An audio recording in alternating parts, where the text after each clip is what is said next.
Hello students, presenting one of the most important videos for this term. Well, I presume you have read the chapters by now and you have seen all the videos that I have uploaded on YouTube with a detailed explanation of these chapters. So moving forward, I would like to tell you that in this video, you will get an intensive refresher course with all the important value points for the literature chapters for your subjective exam. First, a quick glance at your syllabus. From Flamingo, we have the Rattrap, Indigo, Aunt Jennifer's Tigers, A Thing of Beauty. And from Vistas, we have Should Wizard Hit Mommy, On the Face of It, Evans Tries an O-Level.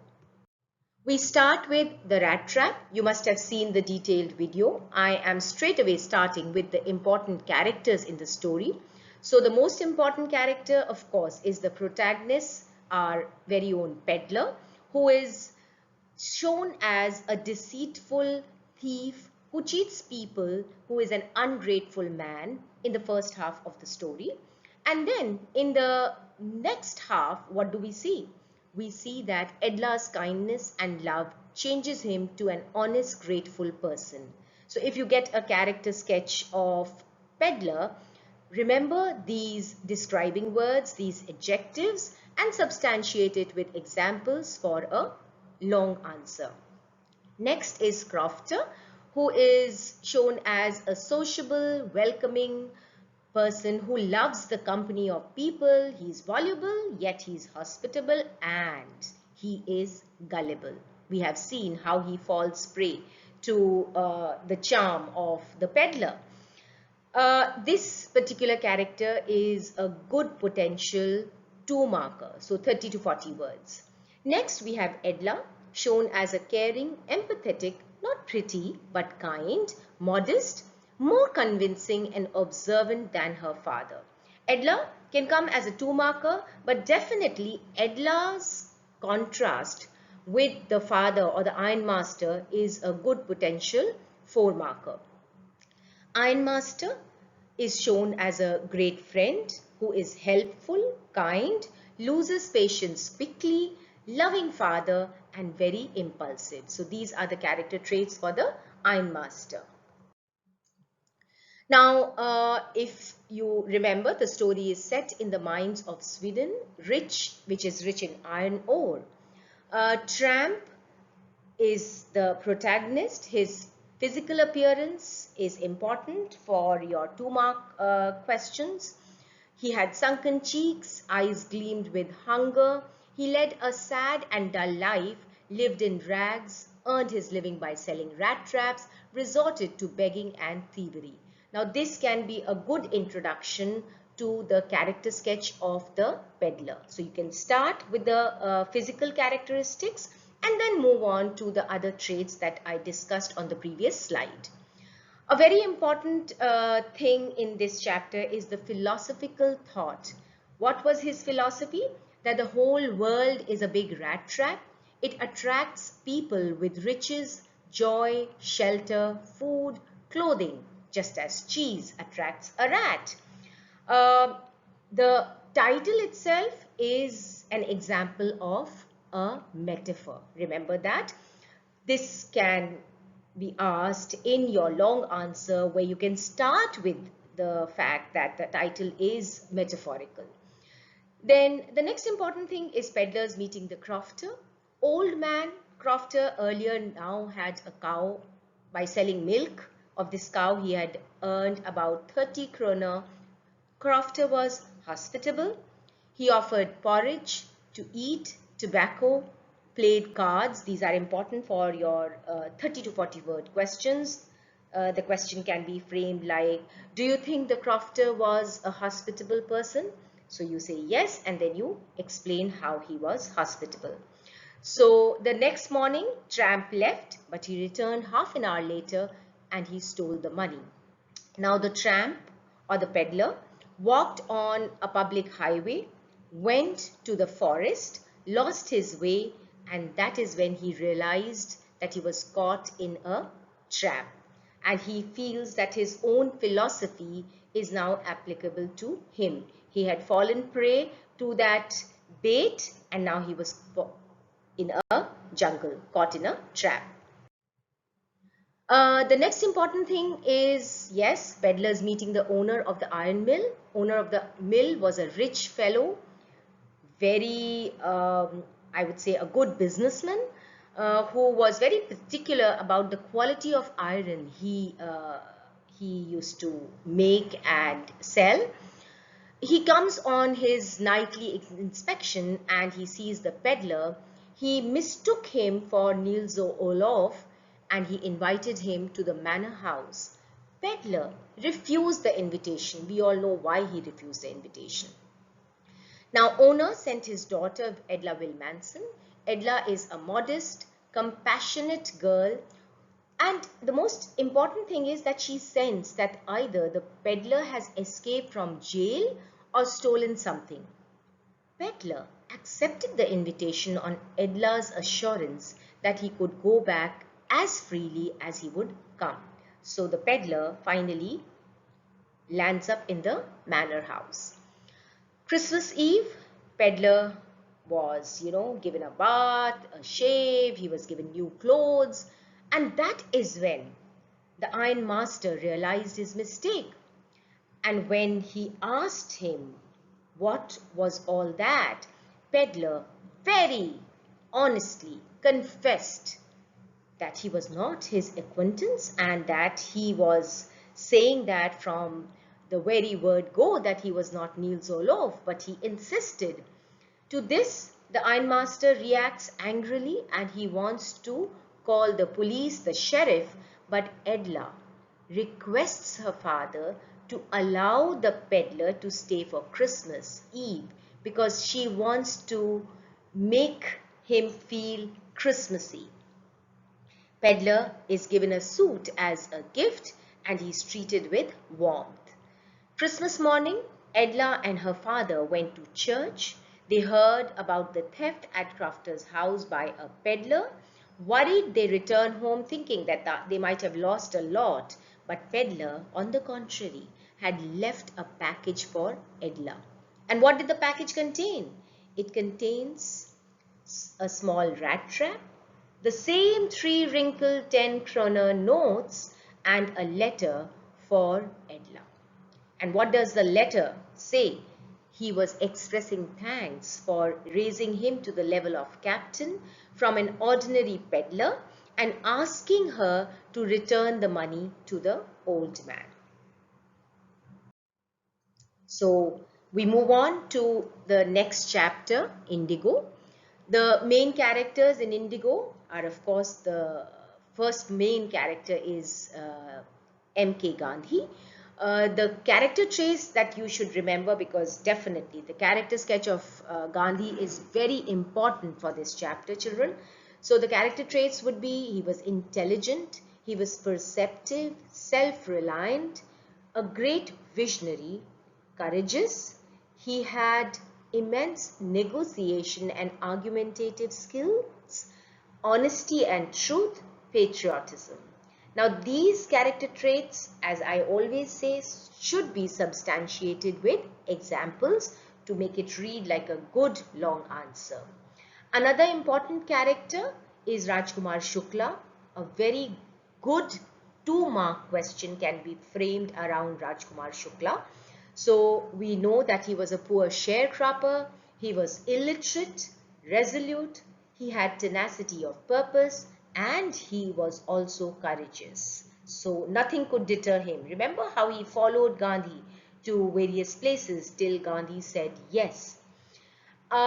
Yes, Charles Andrews is also a very important character, because if you remember, he teaches a lesson to all the Indians. Yes, the lesson of self-reliance, if you remember.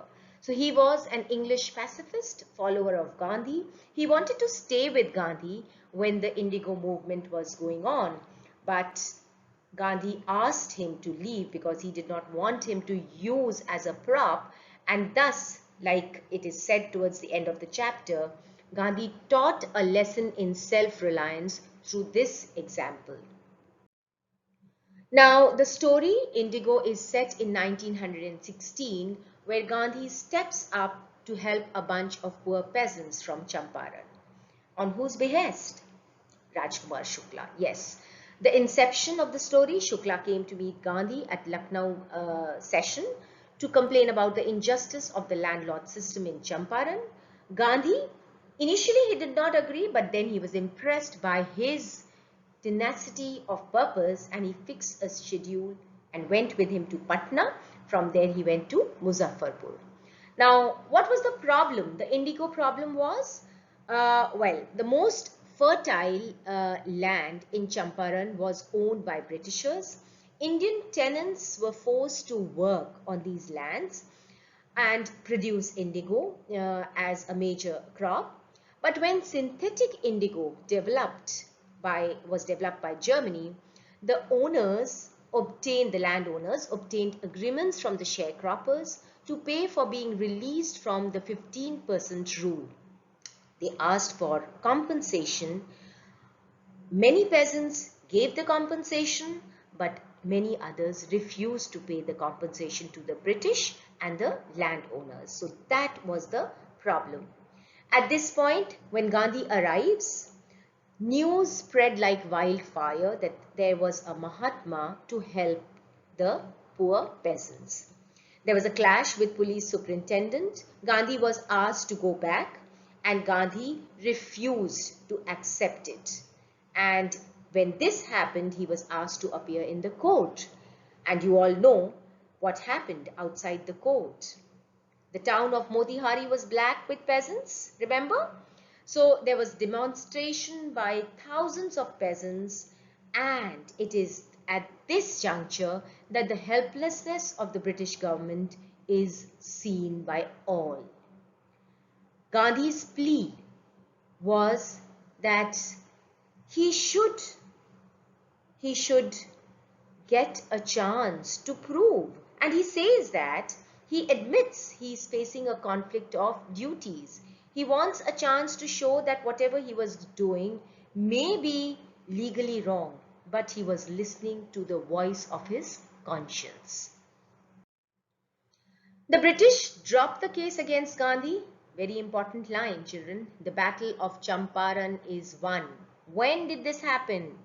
Yes, when the British dropped the case against Gandhi, he said the Battle of Champaran is won, especially when the lawyers came and said that they would be with Gandhi. That is when he said the Battle of Champaran is won. Problem resolved. Report of official commission inquiry was shared, and what came out of it? That a refund of 25% of money was agreed upon. This is very important because this was the first instance when the British government had surrendered a part of their prestige with the money. And that was very important for Gandhi because Gandhi feels that with this episode, peasants, they gained courage. They learned that they have defenders and they have rights for which they can stand up. Now, after this was over, Gandhi stayed on at Champaran for what? Social and cultural upliftment. And how did he do that? He opened primary schools. He had many awareness programs for cleanliness, sanitation, medical facilities were introduced. He asked for help from his friends and family, and they all came to help Gandhi for this. The next important point is the Champaran episode became a turning point in Gandhi's life. Impact of the Champaran episode? It showed the Britishers that the people of India were capable of standing against them and taught Indians to be free from the fear of the British. The last line of the chapter, self-reliance, problem of the sharecroppers and struggle for free India were all woven together. Very important line as your 4-marker. So now let's discuss Aunt Jennifer's Tigers. So the theme of this poem is mainly about the constraints of married life that a woman experiences. It talks about women who were caught under the oppressive hand of a patriarchal society, and it reveals how a woman struggles to keep her sanity in a male-dominated world. So this can come under theme, central idea, message. The question can be drafted in any way, but the points would be the same. The most important thing in this poem, as you all know, is symbolism. We all have understood that tigers were symbolic of the unfulfilled dreams of Aunt Jennifer. They have been depicted as sure, aggressive, active, fearless, chivalric, free. Then next is Aunt Jennifer. She stands for all the women caught in the clutches of a bad marriage. Her needlework is symbolic of passive activity. The wedding band is a symbol of the institution of marriage and Aunt's subservient role in it. And men beneath the tree symbolize the male-dominated world of whom Aunt is scared. Now, if you look at the poem, it shows the desire of a woman for freedom and strength. Aunt Jennifer is embroidering bright yellow tigers on a screen. Her tigers move freely, fearlessly, and confidently, unafraid of the hunters. So that's the first stanza, her dream world, where she's creating these tigers. The next stanza shows her present world where, in contrast, Aunt Jennifer is weak and nervous and finds even the ivory needle hard to pull. The wedding ring is symbolic of the burden of commitments and bindings of her married life. Her marriage with uncle has taken away her freedom and confidence to live the way she wishes. The last stanza, that's the third stanza, is a kind of prediction. What would happen after her death, her future. The mark of the wedding ring will continue to show her sad, burdened life. Post-death, her desire of freedom and fearlessness shall remain alive in these tigers, which she has embroidered. She is mortal, whereas her embroidery of tigers that she has made is immortal. So this contrast is also very important. The poetic devices used in the story are alliteration, fingers fluttering, prancing proud, synecdoche, terrified hands. Well, you have to watch the video on Aunt Jennifer's tigers to understand each and every poetic device. Metaphor, ringed by ordeals, bright topaz denizens. Imagery, men beneath the tree and bright topaz denizens. Next, we move on to a thing of beauty. Theme or the central idea of this poem is that things of beauty are a perennial source of joy. They are constant and never fade away. They dispel negativity. They have an embalming effect on us. They promote health and happiness. They are the elixir of our life.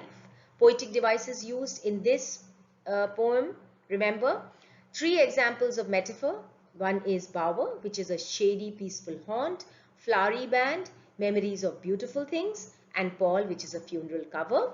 Well, one more, endless fountain, the most important one. How can I forget that?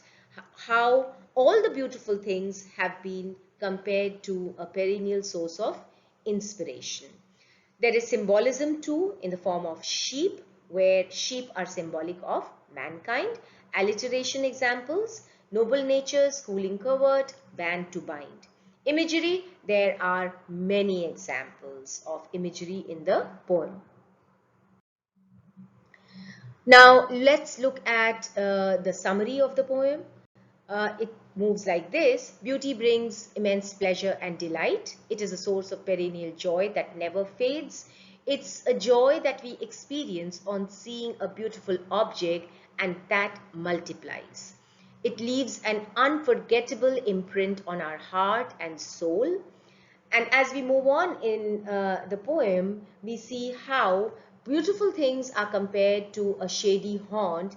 It's like a serene, shady place that provides quiet sleep, sweet dreams, good health, that rejuvenate us. And that is why every morning we are wreathing a flowery band. Remember, we weave a beautiful string of memories. This motivates us to live our life to the fullest. Then Keats talks about the hopelessness and lack of good souls, of all the misery and despair, of the evil and malicious ways we keep looking for the purpose of life. All this casts a kind of a funeral cover on our gloomy spirits. Only beautiful things help to keep us optimistic. They remove the shroud-like cover from our life by their presence. Remember? Remove the pall from our dark spirits. Then Keats gives us examples of beautiful things from nature, such as moon, sun, stars, glorious achievements of great heroes. This is not from nature, but this is also he considers as a beautiful thing. Inspiring stories of great leaders. They are an elixir of life. All this is like an endless fountain that pours the eternal drink. These last 3 points are very important, children, for the last 2 lines of the poem. Okay, so the metaphor of the endless fountain is explained here. We move on to Vistas. Should wizard hit mommy? So here we will first look at the short summary of the story. We know about the fact that Jack tells Joe the story of a baby. It's an everyday feature. He talks about a baby skunk who smelt very bad on that particular night. And no animal would play with Roger's skunk. He felt very bad and isolated. This is an evidence of the autobiographical element in the story. The skunk went to the wise owl and the owl sent him to the wizard. The wizard changed his smell to the sweet smell of roses. Skunk came back and played with other animals. Other animals liked him and he felt happy. So we think that the problem is sorted, but we find that Roger's mother found the smell of the skunk awful and she took him back to the wizard. She hit the wizard on his head and got her son's smell changed. End of the story is unacceptable to Jo. She's not happy with it. She wants the wizard to hit on the mother skunk's head. This raises a moral question. And what is it? Her father feels that this cannot happen. But Jo sticks to her points and she does not accept her father's perspective. So the moral issue that is raised in the story, assumption about gender roles reflect the attitudes that were widespread in the 1950s and 1960s. Are parents always right? The parent-child equation. Peer acceptance is a major issue with children. So these are the moral issues. Remember, children, it's a very important question. Can be asked as a 2-marker or as a long answer.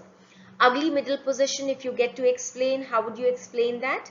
Jack loves his family but is unhappy because of their independent thinking.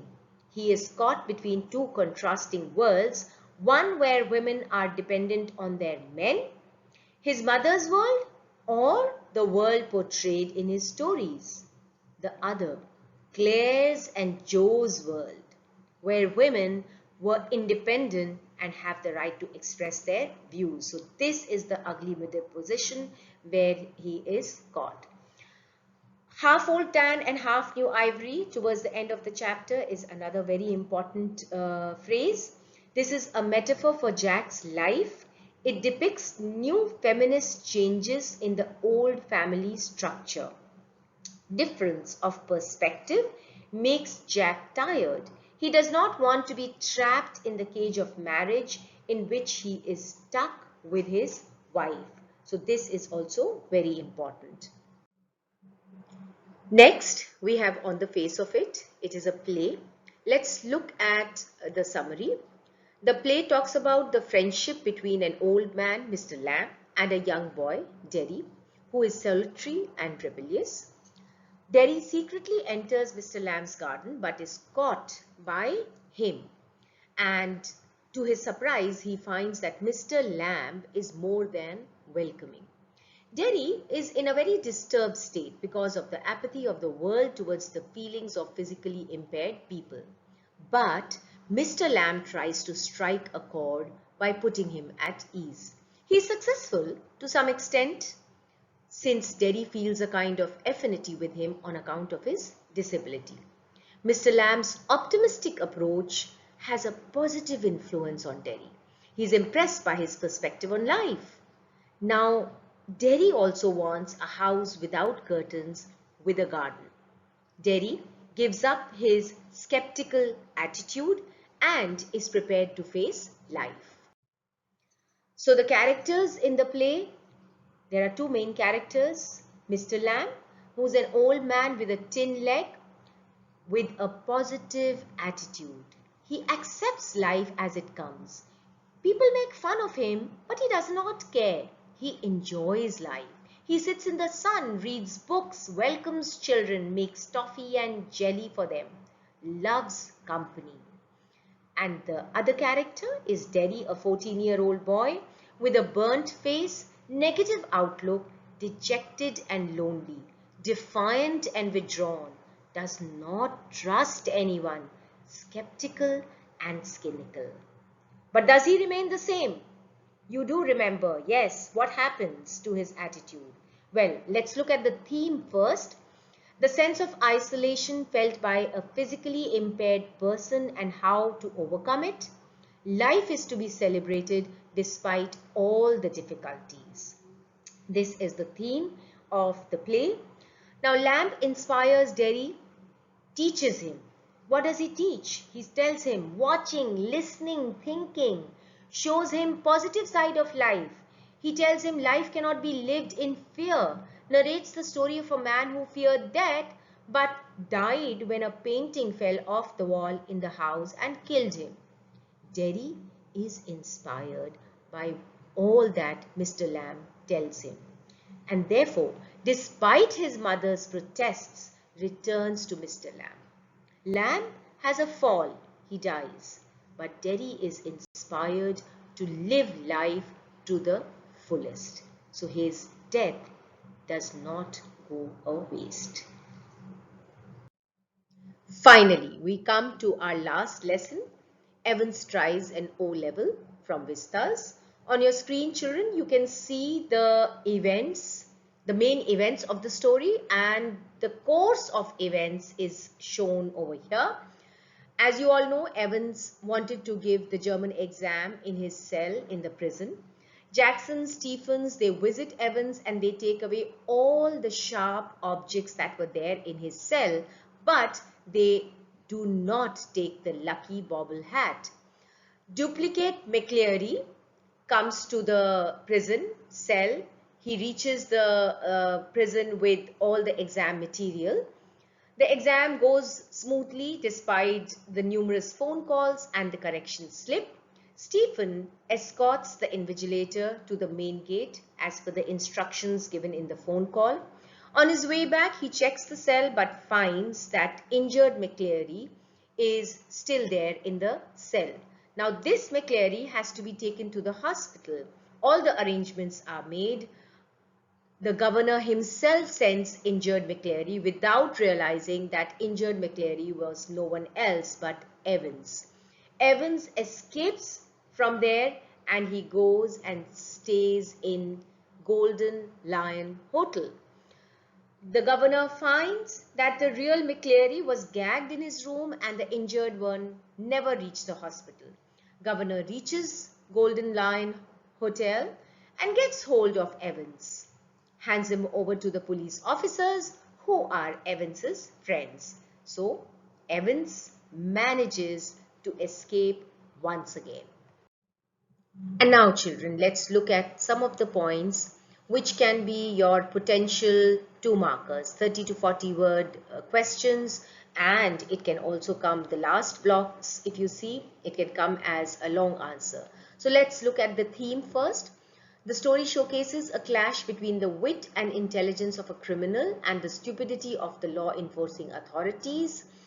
And it shows how Evans hoodwinks the jail authorities and manages to escape from the prison. Now, the next thing that is important is precautions taken. Two prison officers, Jackson and Stephen, were on special duty. The cell of Evans was searched for any sharp objects. Microphone was fixed in his cell. A parson was specially called to invigilate. The invigilator, McCleary, was checked thoroughly. Jackson checked his briefcase for any weapon. And then when McCleary had a small semi-inflated rubber ring, he was asked to explain. Next thing that's important is the correction slip. The correction slip, as we all know, killed two birds with a single stone. One, name of the hotel for Evans, and two, the exact time the exam started for the third call to be made. Now, the next thing is the importance of the 3 phone calls. At 9:40, the governor gets a call from the board about an error. The next call also comes to the governor where they ask for a prison van and 2 officials for a remand case. The third call comes to Stephens where he is asked to escort McCleary after the exam, and this call comes just 3 minutes before the exam finishes. The last box talks about some of the mistakes that were committed. This is a very important 4-marker. The mistakes that were committed were, first of all, the validity of the German tutor was not checked. Then letting Evans see the name of the invigilator. Then Jackson did not insist that Evans takes his hat off. Next, he allowed Stephens to keep a watch on Evans from outside the cell. Added to this, we see that the things taken into the cell were not examined carefully, taking McCleary at his word and not having him attended to first. This was a major mistake because cleaning the blood wound would have revealed the true identity of Evans. The governor tried to catch Evans single-handed. He called neither the police nor the jail officials but asked the receptionist to call a prison van. And we know what happened. Letting Evans escape a second time in a van without verifying the guards was another big blunder that was committed by the governor. And that's why, children, no wonder the governor is called a good for giggle governor. So that's all for Evans. All the best. If you like the video, like it and share it with your friends. I hope this would help you in your main subjective board exam on May 13. God bless.